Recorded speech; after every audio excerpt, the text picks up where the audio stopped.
عباسم به خدا ترم مثل حسین دوست دارم.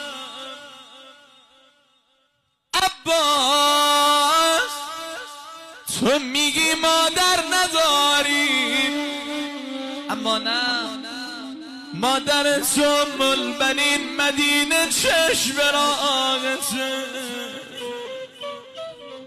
جای ام البنین کربلا خالیه داداش. اما ابوالفضل زینب و حسین مادر ندارن، دلخوشی ندارن. عباس میدونی دختری که مادر نداره سایه سر نداره، دختری که مادر نداره